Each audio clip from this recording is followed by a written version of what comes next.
Shalom jemaat yang terkasih di dalam Tuhan. Mari kita sama-sama berdoa sebelum kita akan mendengarkan kebenaran firman Tuhan. Mari kita berdoa. Tuhan, benar Engkaulah pelita kami dan pandu hidup kami. Kami mohon pimpinan-Mu sehingga firman menyinari hati kami, mengubahkan hidup kami.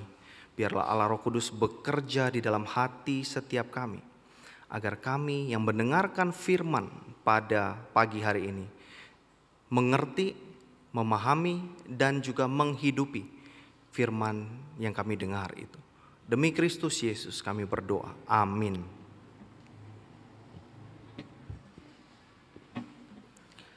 Sekali lagi shalom Bapak Ibu yang terkasih di dalam Tuhan. Cuaca mendung-mendung, jangan sampai hati kita juga mendung ya. Karena tema kita sepanjang bulan ini adalah soal mengucap syukur.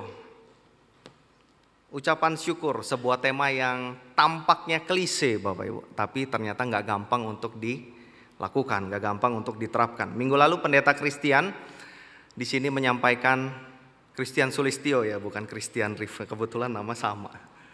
Menyampaikan firman Tuhan. Oh sorry, saya perlu ambil ini pointer.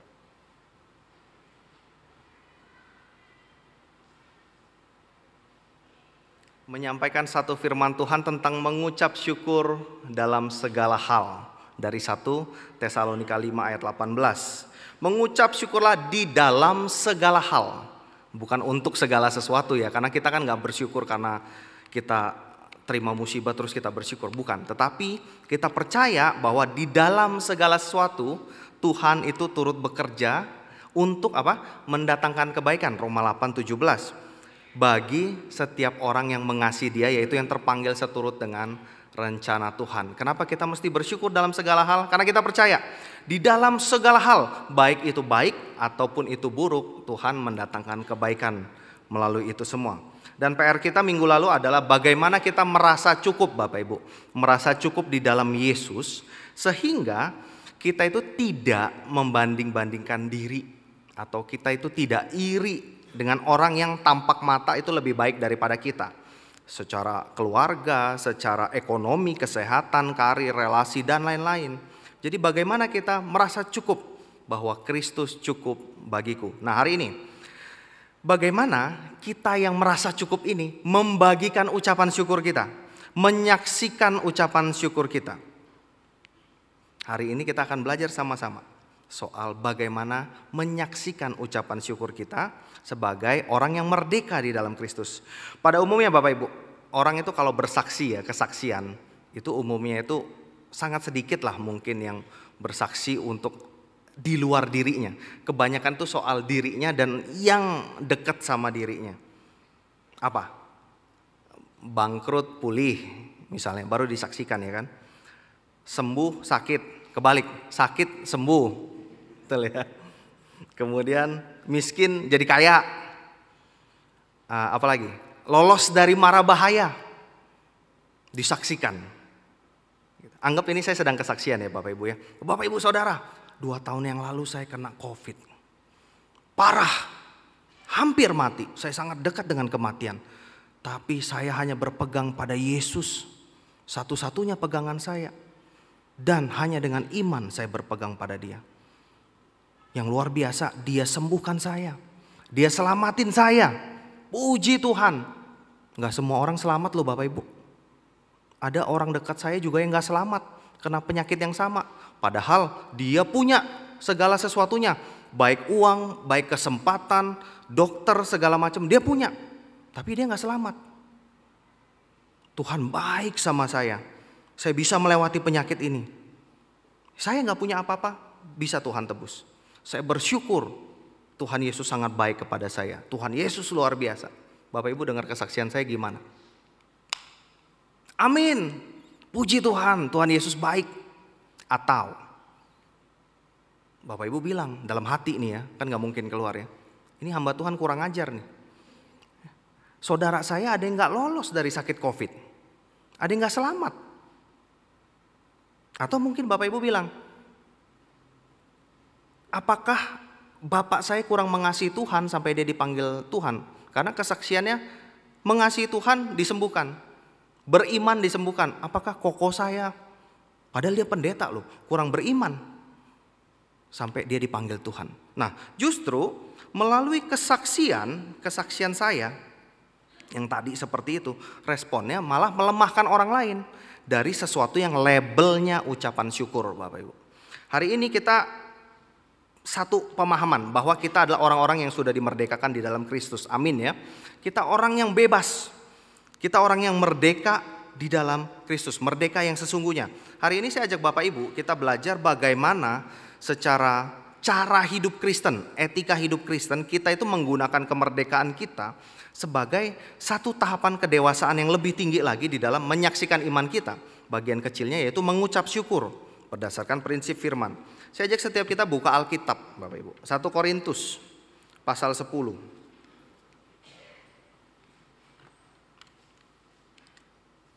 Korintus pasal 10 ayat 23 sampai pasal 11 ayat 1. Kita baca ya sama-sama. Saya 23, Bapak Ibu 24. Seterusnya bergantian sampai 11 ayat 1. Udah dapat semuanya? 1 Korintus 10 ayat 23.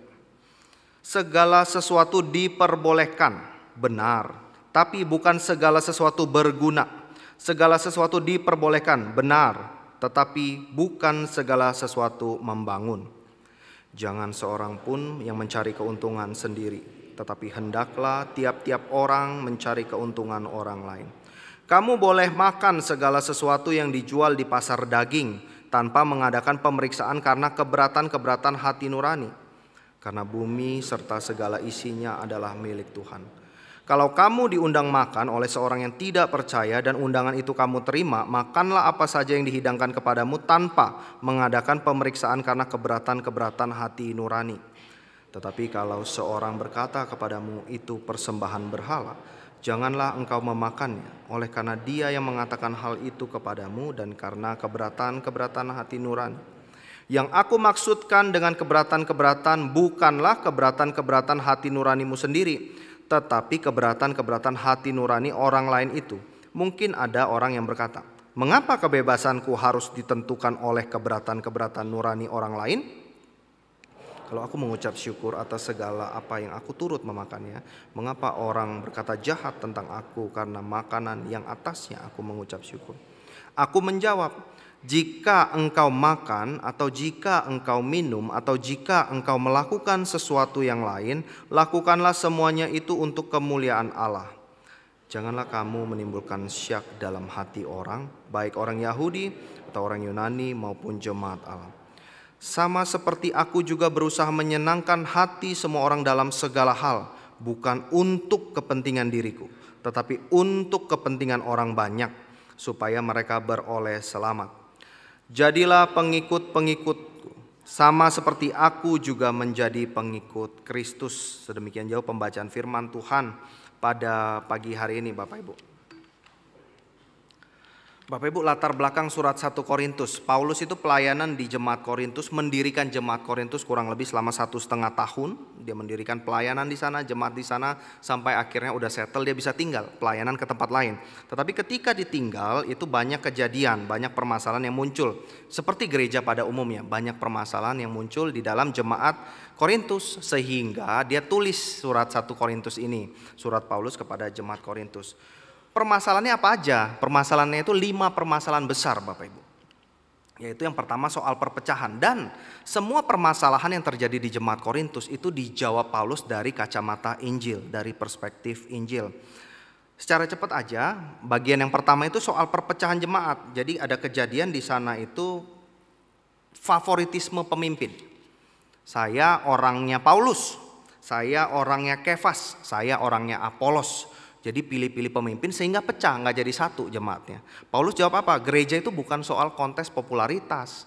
Gereja itu adalah komunitas orang-orang yang berpusatnya pada Yesus Kristus. Jadi baik Apolos, Kefas, Paulus sendiri itu orang-orang yang dipakai Tuhan. Kalau istilahnya itu soal tanaman, Paulus menanam, Apolos menyiram. Tetapi yang memberi pertumbuhan adalah Allah. Pemimpin maupun pengajar itu sama dengan pelayan Kristus. Pusatnya adalah Yesus itu sendiri. Bagian kedua itu problemnya soal seks. Jadi terjadi di sana permasalahan-permasalahan seksual seperti anak kawin dengan ibu tirinya, kemudian pelacuran bakti terjadi di kuil-kuil berhala. Kenapa begitu? Karena salah satunya ada yang berpikir, slogan yang sering kali disebutkan, nggak apa-apa, segala sesuatu sudah diperbolehkan karena kita bebas di dalam Kristus. Merdeka di dalam Kristus. Mereka menyalah artikan kemerdekaan yang sesungguhnya. Paulus bilang apa? Justru karena kalian itu sudah ditebus. Nih jawaban dari kacamata Injil. Ditebus, tubuhmu pun ditebus. Artinya dengan tubuhmu kamu gak boleh sembarangan. Pakai tubuhmu untuk memuliakan Tuhan yang telah menebus kamu. Bagian yang ketiga yang kita akan sama-sama pelajari hari ini soal makanan. Daging-daging persembahan di kuil, ikut pesta perjamuan makan. Beberapa orang bilang nggak apa-apa, yang penting makanan kita mengucap syukurnya sama Tuhan. Tapi inti utamanya adalah bagaimana di luar pengetahuan itu kita menerapkan kasih. Persoalan yang keempat soal pertemuan-pertemuan ibadah seperti ini. Jadi mereka yang merasa memiliki pengetahuan, bebas sebebas-bebasnya berdiri, tunjukin karunia mereka, kehebatan mereka, sehingga terjadi ketidakteraturan, berantakan ibadahnya. Paulus jawabnya pakai apa? Pakai analogi tubuh. Tubuh itu beda-beda, fungsinya beda-beda, tapi tujuannya satu. Ikutin kepala. Kepala adalah Kristus. Dan bagian yang terakhir itu soal kebangkitan, Bapak Ibu. Beberapa orang bilang kebangkitan gak penting. Itu hal yang konyol. Tapi justru Paulus bilang kebangkitan itu mutlak. Karena kalau gak bangkit, kematian Yesus sia-sia. Kebangkitan artinya pengharapan. Kalau Tuhan Yesus tidak bangkit, maka kita tidak perlu lagi urus kesatuan jemaat. Kita nggak perlu lagi jaga integritas tubuh kita, kesucian kita. Kita nggak perlu lagi pikirin soal memuliakan Tuhan atau jaga keteraturan. Jadi utamanya adalah kebangkitan Kristus adalah pengharapan yang memampukan setiap orang untuk dipulihkan di dalam Kristus. Sekarang kita zoom in Bapak Ibu ya. Zoom innya ke bagian di pasal 8 sampai 10. Jadi Alkitabnya jangan ditutup. Kita banyak bahas pasal 8 sampai 10. Nah, Bapak Ibu Saudara, Paulus itu lagi ngangkat satu slogan yang viral di jemaat Korintus. Slogan yang viral ini muncul beberapa kali. Di pasal 6 muncul, pasal 10 muncul. Slogannya itu adalah segala sesuatu diperbolehkan. Salah mengartikan kemerdekaan Kristen sehingga dia pikir, jemaat Korintus pikir segala sesuatu boleh seboleh-bolehnya, sebebas-bebasnya. Jadi karena salah mengartikan, gak heran problem-problem yang tertera ini muncul Bapak Ibu Saudara. Nah, kita sedang ada di bagian yang ketiga dari problem itu, pasal 8 sampai 10. Kalau kita pecahin lagi ya, itu ada 3 kondisi. 3 kondisi di dalam persoalan makanan. Jadi kondisinya begini. Yang pertama, situasinya itu begini Bapak Ibu. Maafkan ya, saya sambil minum, kering tenggorokan. Yang pertama pasal 8. Undangan makan, undangan pesta, tapi di kuil-kuil berhala. Itu yang pertama. Kemudian yang kedua soal membeli daging di pasar, tapi kita nggak tahu nih dagingnya ini dari mana, bekas apa. Bisa bekas persembahan berhala atau memang daging yang untuk dijual. Yang ketiga soal undangan makan atau pesta di rumahnya orang tapi bukan orang Kristen, orang non Kristen. 3 kondisi. Jadi di Korintus Bapak Ibu, sama seperti gereja pada umumnya lah, ada 3 level jemaat. Levelnya itu begini. Yang paling bawah, yang paling banyak adalah level yang lemah rohani.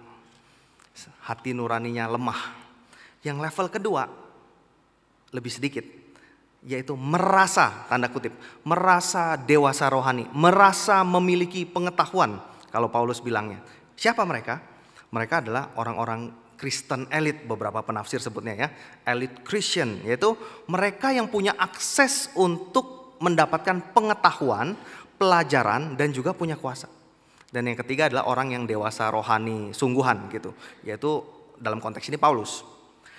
Teks ini Bapak Ibu ditulis oleh Paulus untuk ngajakin, khususnya di pasal 8 ini untuk ngajak, ayo orang-orang Kristen yang di level kedua itu, ayo kita level up lagi dalam menghidupi kekristenan kita dengan dewasa dan dengan benar. Kejadiannya gimana sih? Kronologinya begini. Orang Kristen yang level 2 ini merasa memiliki gnosis namanya. Pengetahuan rohani, pemahaman doktrinal, pemahaman yang alkitabiah. Jadi dengan pengetahuan yang mereka punya tapi mereka masih merasa dengan bebas dan tanpa ada keberatan-keberatan hati nurani, mereka ikut makan-makan di kuil-kuil penyembahan berhala, Bapak Ibu. Mereka ikut makan dan mereka punya argumen. Argumennya teologi sekali. Di pasal 8 ayat 4 sampai 6. Bisa lihat Alkitabnya Bapak Ibu ya. 8 ayat 4 sampai 6. Mereka berargumen begini, enggak apa-apa kok, saya tahu siapa yang saya sembah, yaitu Tuhan yang Esa. Refernya ke Ulangan 6. Tuhan yang Esa. Siapa Tuhan yang Esa itu? Tuhan yang Esa itu adalah Bapa yang daripadanya berasal segala sesuatu, yang untuk Dia kita hidup, dan satu Tuhan saja, yaitu Yesus Kristus, yang olehnya segala sesuatu telah dijadikan dan yang karena Dia kita hidup. Ditambahin lagi di ayat 8. Makanan tidak membawa kita lebih dekat kepada Allah. Kita nggak rugi apa-apa kalau kita tidak makan. Kita tidak untung apa-apa kalau kita makan. Wih, jami, mantep, ngerti semuanya. Alkitab Taurat ngerti. Bagi orang-orang yang merasa ini, Paulus bilang merasa memiliki pengetahuan rohani, makanan ya cuma makanan aja. Aku udah punya konsep yang benar kok. Aku punya pemahaman yang benar kok. Aku mengucap syukurnya kepada Tuhan yang Esa. Bukan kepada ilah-ilah berhala itu kok. Bukan kepada dewa-dewa. Tetapi ternyata pengetahuan yang mereka miliki itu belum lengkap. Makanya Paulus bilang tuh di awal. Ayat 2. Jika ada seorang menyangka bahwa ia mempunyai sesuatu pengetahuan di tanda kutip, maka ia belum juga mencapai pengetahuan sebagaimana yang harus dicapainya. Umum kok Bapak Ibu. Orang ngaku pinter itu belum pinter. Ya, orang merasa tahu itu belum cukup tahu. Kalau peribahasa yang sangat populer, padi semakin berisi semakin merunduk. Betul. Karena kita yang belajar beneran, semakin belajar itu semakin tahu. Kebuka satu titik bahwa kita itu kurang cukup tahu. Itu orang yang belajar. Sehingga kalau orang belajar, dia itu terus belajar lagi karena dia tahu bahwa dia kurang cukup tahu. Tapi orang-orang yang merasa cukup tahu, nah ini orang yang tidak tahu sebenarnya. Mereka punya pemahaman sedikit. Tetapi ternyata pun itu nggak lengkap. Kesalahannya baik secara konsep, teologis maupun secara praktis. Kesalahan secara konsep apa? Argumen mereka satu sisi betul. Bahwa makanan itu soal mengucap syukur kepada Tuhan. Tetapi mereka melupakan konteks. Mereka sedang makan di kuil penyembahan berhala. Kuil penyembahan berhala itu tidak bisa dilepaskan daripada kegiatan-kegiatan lainnya Bapak Ibu. Kegiatannya apa? Selain makan-makan ada penyembahan. Dan kegiatan lainnya juga adalah prostitusi. Pelacuran bakti itu di dalam makan-makan di kuil berhala itu Bapak Ibu. Bapak Ibu yang biasa ke persekutuan doa Selasa, kalau minggu pertama kalau nggak salah ada makanan ya. Ada yang datang pas jam makannya doang? Nggak ada kan ya? Biar lapar juga nggak malu kali ya. Pasti kan ikut doanya. Doanya jam 6, baru makannya jam 7. Nggak mungkin bisa dilepasin Bapak Ibu. Jadi Paulus secara tegas ngomong, nggak bisa kalian bilang dengan statement teologis itu dipakai dengan konteksmu lagi makan-makan di kuil penyembahan berhala. Nggak bisa kamu comot-comot begitu. Artinya kamu itu sedang terlibat di dalam kegiatan seutuhnya, atau paling enggak kalian itu sedang mencobai diri loh untuk jatuh di dalam dosa. Nah itu problem secara teologis. Problem praktisnya apa? Problem praktisnya ada di ayat 7 pasal 8. Tetapi bukan semua orang yang mempunyai pengetahuan itu. Oke, kalian di level 2 punya akses ke pengetahuan. Tapi kalian lihat dong, di bawah ini banyak nih orang-orang yang hati nuraninya lemah. Yang belum punya pengetahuan itu, belum punya pemahaman teologis itu. Sehingga kalau mereka yang hati nuraninya lemah, pas dia ngelihat orang yang punya rohani bagus ini sedang makan-makan di sana, Yang lemah tambah lemah. Bisa-bisa jatuh ke dalam dosa yang lama. Bisa-bisa orang yang petobat baru ini kembali kepada kepercayaannya yang lama. Makanya Paulus bilang di ayat 11 pasal 8, dengan jalan demikian orang yang lemah, yaitu saudaramu yang mana Yesus Kristus itu telah mati untuk mereka juga yang lemah, ikut binasa. Oleh karena apa? Gnosis kamu itu, oleh karena pengetahuan teologi kamu itu, oleh karena pemahaman yang kamu bilang rohani itu. Gak apa-apa kok, saya bebas mau makan aja. Makanan cuma makanan, yang penting mengucap syukur kepada Allah. Tapi gak lihat orang sekitarnya. Tidak dewasa secara rohani. Bapak Ibu yang terkasih di dalam Tuhan, tahun 2000 saya kelas 6 SD. Kelas 6 SD saya tinggalnya di Sulawesi Tengah, di Luwuk. Waktu itu saya tinggalnya di Lampung awalnya, cuma waktu papa gak ada saya pindah ikut sama om saya di Sulawesi Tengah di Luwuk. Masuk di sekolah Kristen kelas 6 SD, ada pelajaran agama. Satu kali sebelum pelajaran agama mulai kelas kosong, semua udah pada ngeluarin Alkitab buku ini. Nggak sengaja teman saya lewat itu kesenggol Alkitab dari meja, kesenggol jatuh lah, bak gitu, jatuh ya. Langsung semua orang liatin, dosa lu dosa gitu ya semuanya, dosa jatuhin Alkitab dosa. Waduh, teman saya ini habis gitu ya. Dikelilingin, nggak boleh, cepet minta ampun. Saya yang denger nggak kerasan gitu, risih gitu dengernya. Di kepala saya, anak kelas 6 SD, pengetahuan yang terbatas ya. Alkitab itu buku, ini tuh bukan soal ini loh, bukan soal fisiknya, tetapi bagaimana firman yang tertulis ini kita hidupin. Itu pemahaman saya waktu SD. Jadi bagi saya kalau jatuh ya nggak apa-apa gitu, orang nggak sengaja, bukan sengaja. Tapi tindakan saya waktu itu apa Bapak Ibu? Itu kan lagi rame ya, dosa gitu ya. Minta ampun. Saya ambil tuh Alkitab yang jatuh itu, saya banting Bapak Ibu. Saya banting, betul-betul saya banting. Buak gitu. Semua diem. Kayak begini. Hening. Habis itu gurunya masuk. Lihat ya, titik itu saya merasakan saya begitu bodoh gitu ya.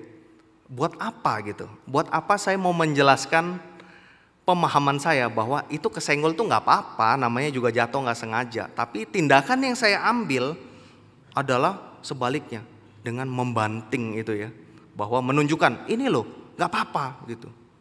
Ngaco juga saya waktu itu ya, tobat lah. Bapak Ibu sering nggak sih ketemu orang-orang yang tampak rohani, sangat paham Alkitab, sangat paham teologi, tapi nggak sinkron dengan hidup ya? Hamba Tuhan kali ya. Kebanyakan yang kuasai teologi kan hamba Tuhan. Sering nggak sih ketemu yang begitu? Suka kali ya. Saya kuasai semua teologi reform, 5 sola, mau solo mau duo saya hafal. Katekismus Heidelberg pertanyaan 1 sampai akhir saya kuasain. Tulipnya Calvin saya kuasain. Pengakuan imam mana-mana Belgik saya kuasain. Khatam. Tapi persoalannya bukan cuma tahu, tapi ada yang beyond daripada itu. Yang melampaui daripada pengetahuan adalah kasih. Paulus bilang, bukan soal hafal dan menguasai, tetapi soal memahami dan menerapkan. Bapak Ibu yang terkasih. Sekali lagi, bukan soal hafal dan menguasai, tetapi bagaimana pengetahuan yang kita punya itu kita hidupin dalam aktivitas-aktivitas sehari-hari. Makanya Paulus bilang di pasal 31, kalau kamu makan, kamu minum, itu aktivitas sehari-hari. Lakukanlah untuk kemuliaan Tuhan. Pemahaman gak bisa berhenti di kepala, harus turun. Oleh karena itu, Gordon Donald V, ini salah satu teolog perjanjian baru, bilang begini Bapak Ibu. Knowledge and rights lead to pride. Pengetahuan dan hak, biasanya gini nih, orang itu punya pengetahuan banyak, dia tahu segala macam celah. Untuk apa? Untuk ngeklaim hak-hak yang bisa dia klaim. Tetapi itu semua lead to pride, memimpin kepada kesombongan. Kenapa? Karena bottom line-nya adalah soal saya. Selfishness. ego. Tetapi yang lebih daripada itu, yang melampaui itu adalah soal love and freedom lead to edification. Kasih dan kebebasan, kebebasannya itu apa? Kebebasannya Paulus bahas di pasal 9, kita nggak bahas, Bapak Ibu bisa baca nanti. Di pasal 9 bahwa dia punya hak tapi dia pilih nggak pakai kebebasan itu. Supaya bisa menangin sebanyak mungkin orang. Love and freedom lead to edification, pertumbuhan rohani orang. Karena bottom line-nya itu apa? 10:24, keuntungan orang lain. Bukan soal saya tapi orang lain. Benefit of someone else. Jadi gimana sekarang? Bagaimana kita menggunakan kemerdekaan yang kita punya di dalam Kristus melalui kacamata Injil, termasuk di dalamnya adalah tindakan kita mengucap syukur.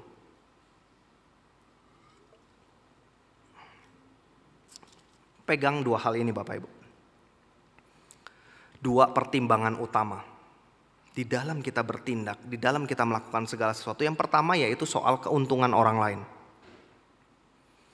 Mentingin orang lain. 10 ayat 24. Dan kemudian yang kedua soal kemuliaan Allah. Nah dari tujuan dua ini Paulus itu kasih contoh yang konkret sekali yang kita baca barusan di pasal 10. Contoh yang konkret yang pertama yaitu adalah persoalan makanan yang dijual di pasar. Yang kedua itu soal diundang makan oleh orang yang tidak percaya. Maafkan, di rumah.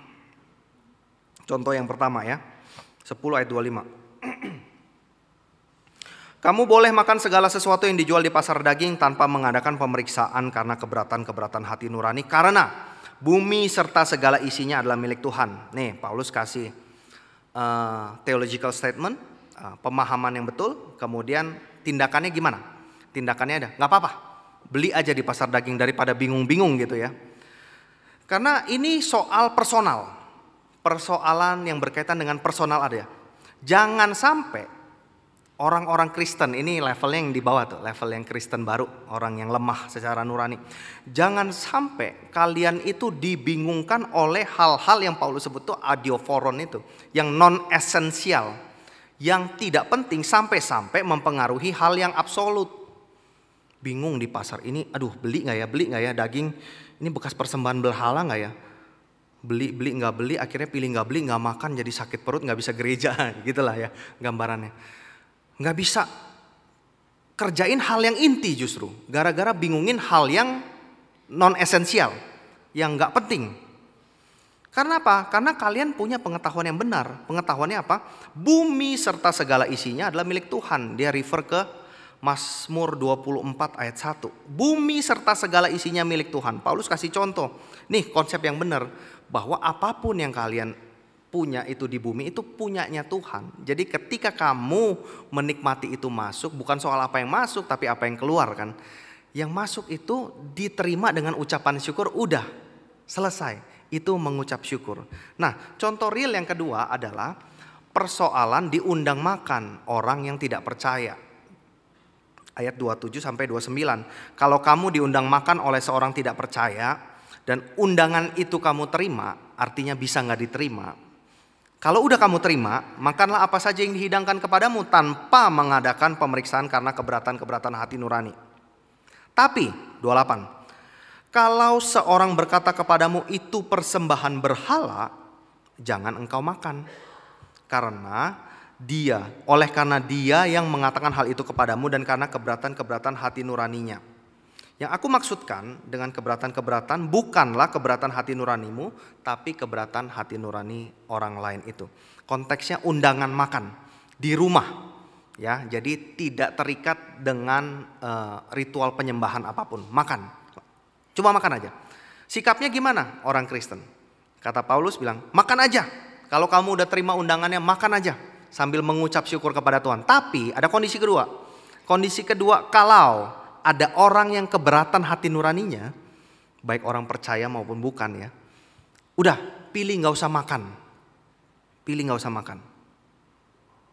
Daripada menimbulkan syak atau batu sandungan, kata Paulus. Lebih baik saya gak makan daging selama-lamanya. 8 ayat 13 tuh. Bapak Ibu kan sering ketemu orang ya yang sering kritik Kristen. Saya juga punya saudara begitu. Sering kritik Kristen, kok orang Kristen begitu hidupnya, kok orang Kristen begini, kok orang Kristen begitu. Lebih baik saya nggak usah Kristen-Kristenan lah, kayak saya aja gitu. Jadi daripada tindakan kita itu menimbulkan syak atau halangan, batu sandungan bagi orang, lebih baik kita pilih nggak makan. Nggak makan juga nggak apa-apa kok gitu. Tapi yang menjadi permasalahan, repot juga ya berarti ya, hidup kita itu ditentukan orang lain gitu. Kita kan maunya simpel-simpel aja Bapak Ibu. Saya nggak ganggu orang, orang jangan ganggu saya. Saya mau melakukan apa yang saya suka, selama itu nggak merugikan orang lain, nggak apa-apa. Saya bebas melakukan segala sesuatu sesuka saya. Ayat 29 sama 30. Mengapa kebebasanku harus ditentukan keberatan-keberatan hati nurani orang lain? Kalau aku loh mengucap syukur atas apa yang aku turut makan, mengapa orang berkata jahat tentang aku karena makanan? Hal sepele itu. Yang atasnya aku mengucap syukur. Konsepku benar kok. Aku mengucap syukur menyembahnya sama Tuhan yang esa itu. Benarkah kalau demikian artinya hidup kita itu ditentukan orang lain? Enggak. Kenapa? Karena dalam kacamata Injil dua prinsip yang tadi. Bahwa di dalam bertindak segala sesuatunya adalah mementingkan orang lain dan untuk kemuliaan Tuhan. Makanya di situ Paulus jawab. Jika engkau makan atau jika engkau minum, lakukan segala sesuatu, lakukan segala kemuliaan bagi Tuhan. Dan Paulus bilang tuh di pasal 9, Bapak Ibu boleh buka Alkitabnya sekarang ya. Pasal 9 ayat 19 sampai 22. Itu Paulus sedang berargumen.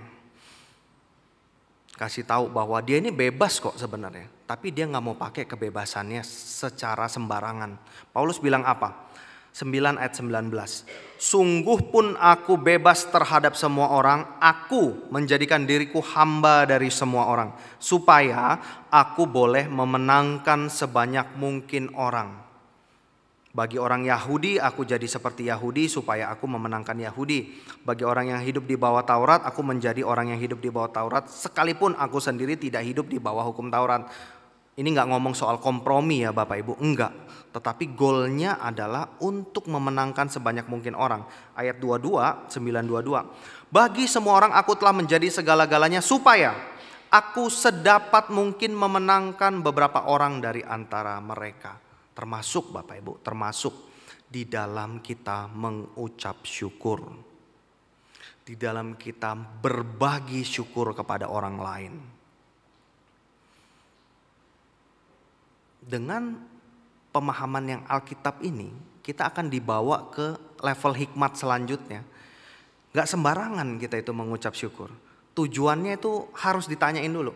Kita berbagi ini untuk apa nih? Tuhan dimuliakan gak atau cuma senang-senangan saya?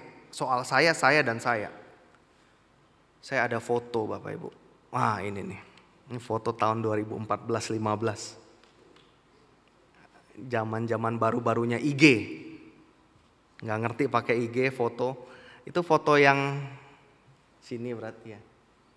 Yang kanan itu 2014 diajak majelis jemaat pelayanan ke belanja gitu ya. Tapi bukan belanjaan saya cuma ikut foto aja, keren. Menurut saya keren. Jadi saya bagi. Yang sebelah kiri itu adalah perpisahan ketika praktek 2 bulan di GKKA Arjuno kalau nggak salah tahun 2015.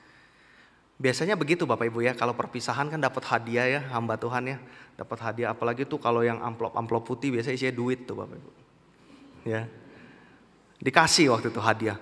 Saya kumpulin, saya tata, saya foto, masukin ke IG. Sampai sekarang masih ada tuh aib itu ya, saya masih simpen. Nggak lama setelah saya foto, saya ditelepon Bapak Ibu, ditelepon sama om saya. Om saya nelpon, cepetan take down itu foto. Kaget saya dong. Kenapa mesti di take down gitu? Emang ada yang salah gitu? Saya pikirnya. Wadah waktu itu ya, emang ada yang salah? Saya kan gak melukai orang. Saya kan cuma ingin berbagi syukur. Gak bisa begitu. Kamu harus pentingin orang lain. Ribet amat hidup ya, mesti pentingin orang lain gitu. Pada waktu itu saya pikir, kalau dilihat sekarang ya memang gak nyampe otak saya ke sana, belum nyampe gitu. Saya foto aja, cepat di take down. Gimana seandainya kalau ada orang yang pelayanannya nggak nggak sebasah itulah ya kita ngomong ladangnya ya. Ada yang nggak dapat apa-apa justru, gimana dia lihatnya? Ya urusan dia gitu ya pikiran saya waktu itu kan. Simpel aja. Tetapi kalau saya pikir sekarang Bapak Ibu, iya bener. Mestinya nggak boleh begini. Dan saya waktu itu bertahan nggak hapus dan sampai sekarang masih ada. Tuhan mau pakai kali buat ilustrasi hari ini. Jadi masih kesimpan. Habis ini saya hapus. Ini yang namanya menimbulkan syak itu loh. Maksudnya bersyukur, sok-sok punya pemahaman Alkitab. Enggak apa-apa kok saya bersyukur gitu. Saya bersyukur atas apa yang saya punya.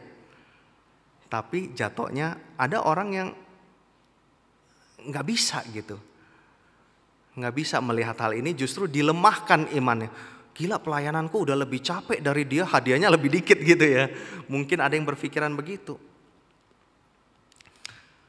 Bapak Ibu, dari pemaparan 1 Korintus 10 ini, 1 Korintus 8 sampai 10 sih lebih tepatnya yang kita bahas hari ini. Kita bisa tarik kesimpulan bagaimana kita itu menghidupi kehidupan Kristen kita, termasuk di dalamnya ketika kita mengucap syukur. Cara kita berbagi syukur itu loh, jangan sampai menjadi batu sandungan. Definisi ucapan syukur kalau menurut Kamus Besar Bahasa Indonesia itu gini, rasa terima kasih kepada Allah. Ada contoh, ya biasa di KBBI, di kamus-kamus itu ada definisi, ada contoh. Contohnya begini, menarik. Contoh dari ucapan syukur adalah, ia mengucap syukur kepada Allah karena terlepas dari mara bahaya. Nah, contohnya pun berpusatnya pada saya gitu ya. Saya bersyukur karena saya lepas dari mara bahaya. Itu contoh yang dari KBBI. Tetapi Alkitab bilang apa soal ucapan syukur? Boleh difoto ya, atau boleh Bapak Ibu minta nanti slide-nya. Menurut Alkitab, inilah definisi ucapan syukur. Sebuah proses pembelajaran. Artinya sesuatu yang berproses sampai kapan? Sampai mati. Seumur hidup. Tentang apa? Tentang menerima realita kehidupan dari kacamatanya Allah.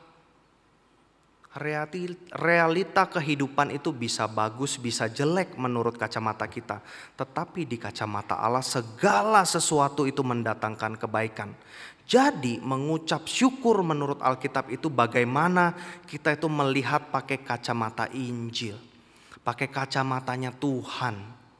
Bukan melihat momen hari ini, tetapi percaya bahwa Tuhan itu mendatangkan segala sesuatu bagi kebaikan. Gampang gak? Gak gampang. Kadang kita juga suka dibilang ya, jadi orang jangan terlalu mabok agama lah. Jadi halu gitu. Halunya gimana? Orang lagi kondisi susah kamu bilang gak apa-apa aku bersyukur, kamu halu. Enggak, karena kita punya pemahaman yang lebih tinggi lagi. Bahwa Tuhan kita itu yang kita percaya di dalam segala keadaan, baik itu susah maupun senang, Tuhan tuh datengin kebaikan. Yang kapan kita bisa nikmati? Belum tentu sampai kita mati kita bisa nikmati. Tapi keamanan kita, kebaikan itu sudah dijamin oleh Tuhan sendiri. Itulah definisi ucapan syukur Bapak Ibu. Sehingga dari definisi ini kita itu dapat dua kriteria dalam mengucap syukur adalah mengucap syukur itu harus inklusif. Tidak bisa eksklusif soal saya, tapi soal dia. Lagu jadinya ya. Soal orang lain dan juga soal kemuliaan Tuhan. Dan mengucap syukur adalah sebisa mungkin itu merangkul semua kalangan. Bukan kalangan tertentu. Embracive dan inklusif. Merangkul sebanyak mungkin kalangan seperti Kristus yang ditiru oleh Paulus. Ketemu orang Yahudi, aku sebisa mungkin jadi Yahudi supaya menangin dia. Orang yang hidup di bawah Taurat, aku jadi orang yang hidup di bawah Taurat, tapi aku nggak hidup di bawah Taurat sebenarnya. Untuk apa? Menangin dia. Menangin siapa? Goalnya itu inklusif dan embracive Bapak Ibu. Merangkul sebanyak mungkin kalangan. Ini contoh paling konkret lah ya. Di dalam ibadah. Ketika kita menyembah Tuhan, kadang apa yang membuat kita terberkati di dalam menyembah Tuhan, beribadah gini hari Minggu ya. Puji-pujiannya loh ngangkat loh mantap. Saya jadi makin dekat sama Tuhan.